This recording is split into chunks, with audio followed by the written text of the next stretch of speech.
Hi everyone, welcome back to my channel. Today I want to talk about the difference between Jannah in Islam and heaven in Christianity. Sometimes when you debate online, some Muslims will bring up that Jesus tell us we will have 100 wives in heaven. This usually come up if you criticize Surah An-Nisa verse 3. Surah An-Nisa verse 3 is about 4 wives. First, I will show you, it's from Matthew chapter 19, verse 29. Let us read. And everyone who has left houses, or brothers, or sisters, or father, or mother, or wife, or children, or fields for my sake, will receive 100 times as much and will inherit eternal life. Now, I have to remind you, Muslims' brains are wired differently. I'm not saying this because I hate them. I love Muslims. I'm saying this because I have a lot of experience talking with them. I mean, any Muslim, whether they speak Arabic, they don't speak Arabic, they're from Middle East, they're not from Middle East, they're from North Africa, they're from India, whether they're devout or not, I talk with them. So I know the way they think. And you too, you will too if you debate with them or talk with them. It's not necessarily debating, but sometimes from the conversation you will see their the shape of how their mind works. So when they read something like this, they will automatically think about 100 wives. When they say something like this, you have to tell them, no, it's not 100 wives. This is not what it means. So because if it's 100 wives, then we will receive 100 mothers. Why do you need 100 mothers? 100 fathers. Why do I need 100 fathers? Even 100 houses. From my understanding, from the Bible, we all will receive a house prepared by Jesus in heaven. But we will not receive 100 houses. That's for sure. What are you going to do with the other 99? Are you going to rent them out? Of course not. Our heaven will be different, right? Our heaven will not be the same like on what we have on earth. The system will be different. And anyway, if you click this, the footnote, it will say some manuscripts do not have or wife.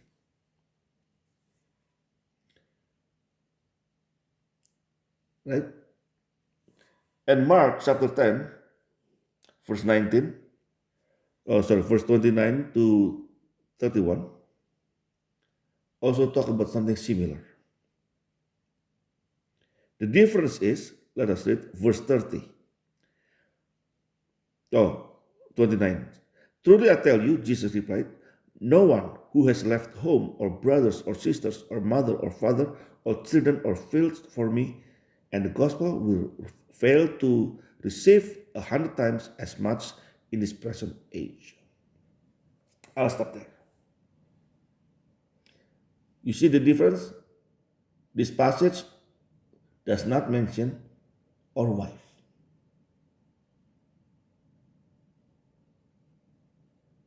Because what Jesus means, but what he means by 100 times is the level of contentment.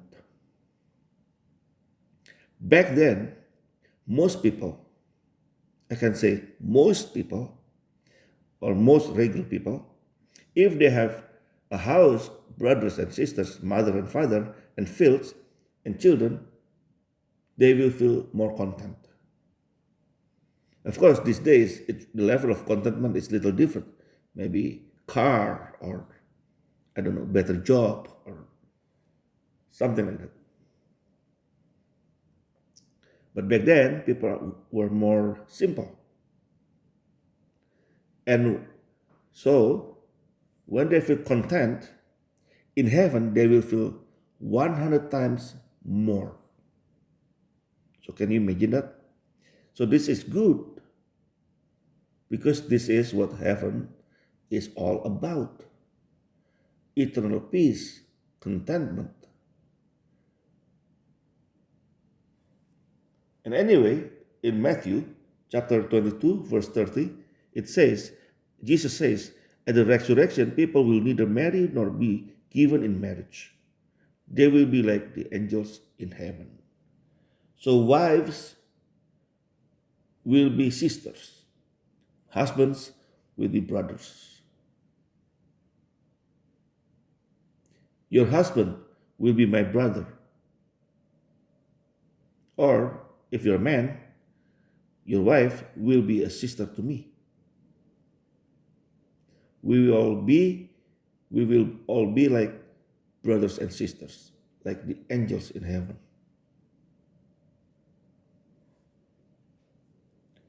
Now, if we compare that to Islamic Jannah, it's very, very different. Let's say Surah 47, right? Quran chapter 47. The description of paradise promised to the righteous is that rivers of fresh water, rivers of milk, never changes in taste, rivers of wine, delicious to drink, and rivers of pure honey. So there are four rivers: water, milk, honey, and wine. We go to Bukhari. This is the three questions somebody brought to ask Muhammad. What is the first portent of the hour? What will be the first meal taken by the people of paradise? And the third question, why does a child resemble its father? And why does it resemble its maternal uncle? Um, I will not talk about the first and the third one, but look at the question, the second question. What will be the first meal taken by the people of paradise? This one, this question is brought by Abdullah bin Salam.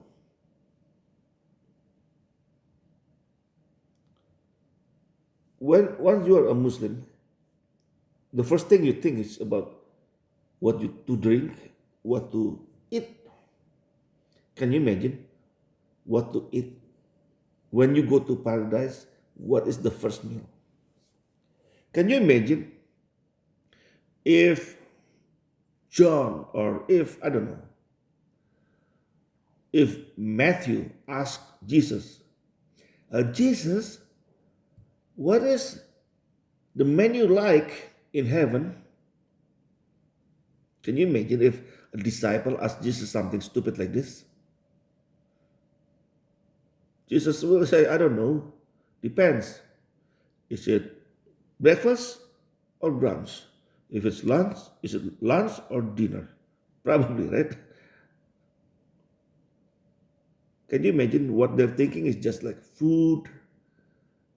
And that's why the surah, chapter 47, verse 15, as you can see, rivers of honey, rivers of wine, it's all just food and drink. And then, let's go to Jami at-Tirmidhi, hadith number 2550.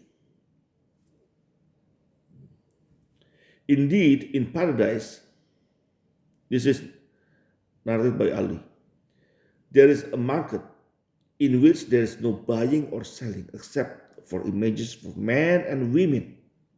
So whenever a man desires an image, he enters it. So if you want to have sex with that man or that girl, that woman, you just enter the picture. And you will say, "Oh, Daniel, you are stupid. Look at that. The grade is da'if.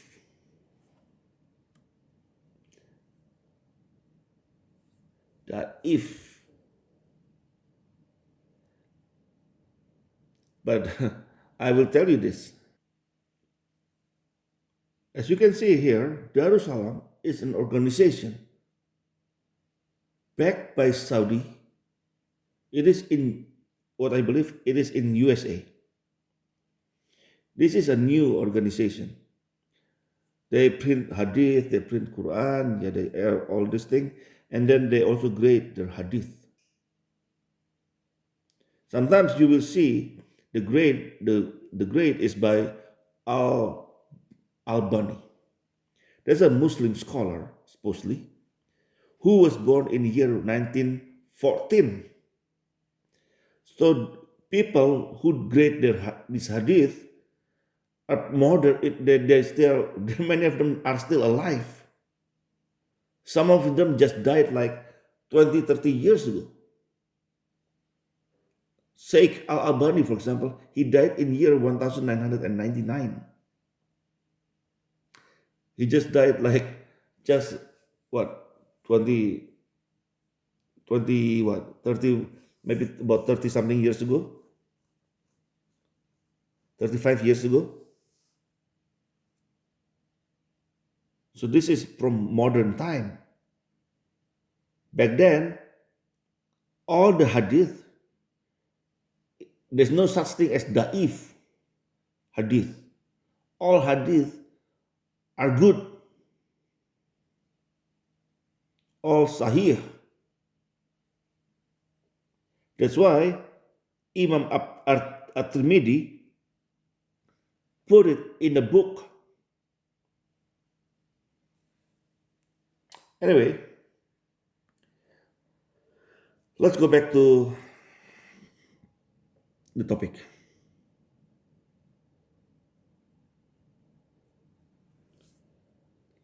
We go to Quran now.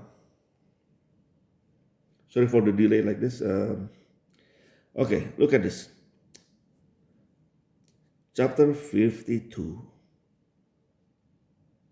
verse 20.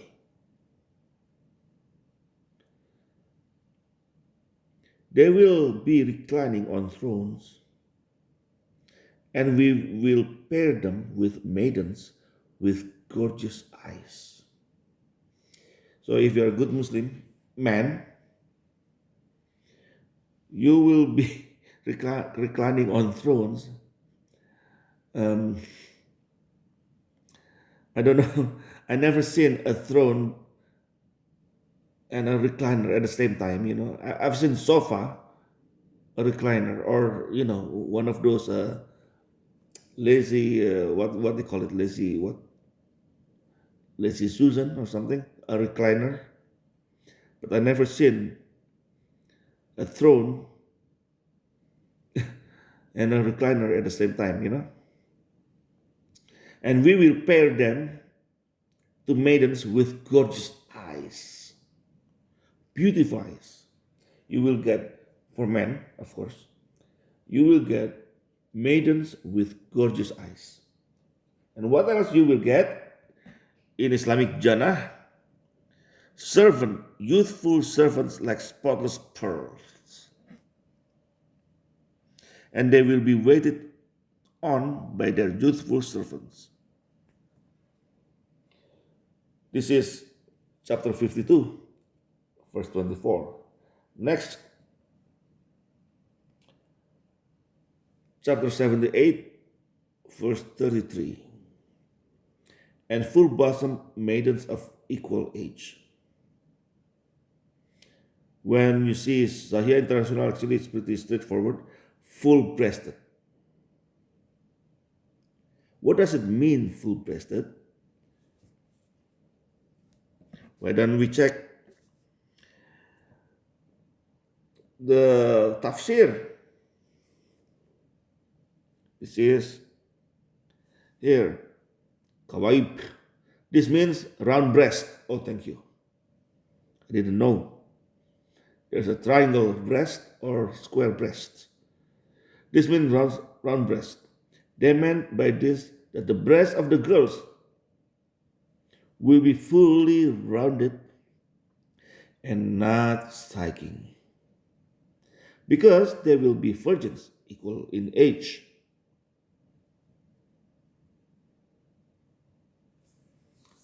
This is so weird. Actually, Muslims have the same similar belief to Christians. When we are in heaven, we are about 33 years old or 32 years old, something like that. But can you imagine 32 years or 33 years old virgins? But on earth, they will be mocked if the girl is 33 and still a virgin, which is, I'm not saying will be mocked because she's a virgin, because will be mocked because she's not married. Especially in Muslim societies or communities, they will force their children, their girls, to get married in their 20s, early 20s. So there's no way they will stay virgin until 30 something. That's very unlikely. Maybe in modern days and in Western world, maybe.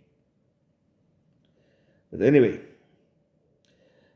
so Kawaib, as written by Ibn Kathir, explained to us the breast means round and not sagging.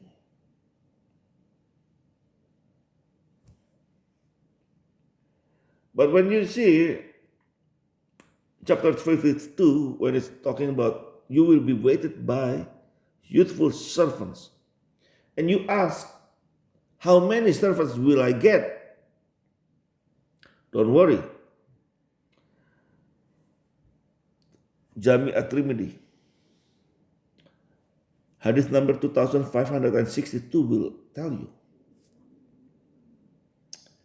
Abu Sa'id al-Khudri narrated that Messenger of Allah said, the list of people of paradise in position is the one with 80,000 servants and 72 wives. So now I want to ask you, why do I need 80,000 servants? Is 5 not enough? One for cooking, one for cleaning, one for cleaning outside, one for cleaning inside, one for laundry, one for cooking, one for shopping. 5 not enough. It has to be 80,000. And this is the list.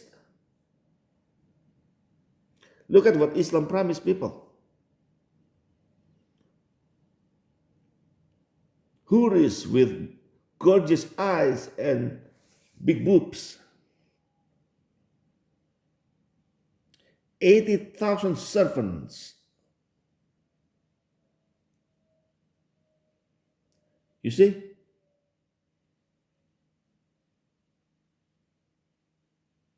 They offer this thing.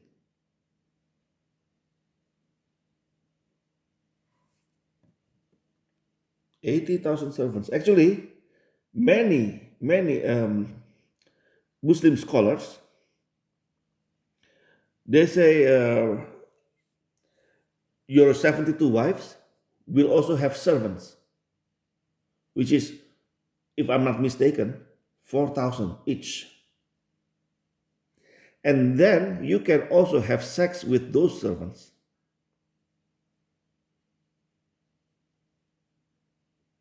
You can have sex with those servants. So imagine 4,000 each times 72. Can you imagine? What is that? 288, something like that? 288 I think it's 288,000. Why do you need to have sex with 288,000 and plus 70 hurus? 72. This is what Islam offers. It's just sex, food, drinks, women in heaven. This is also why when you listen to Muslim clerics or Muslim da'i, when they're doing the da'wah, they will tell man, oh, I'm not supposed to tell you this, but our job in Jannah will be, deflowering women. A lot of this is a lot many da'i in Indonesia, especially.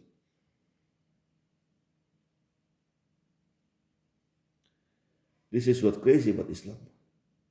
If you're a Muslim and you're listening to this, let me ask you, do you believe this? I thought it's- I thought you're only allowed. Quran said you're only allowed four wives. How come in Jannah becoming 72? On what base is this? Why not four on earth and then in Jannah 400? Why 72?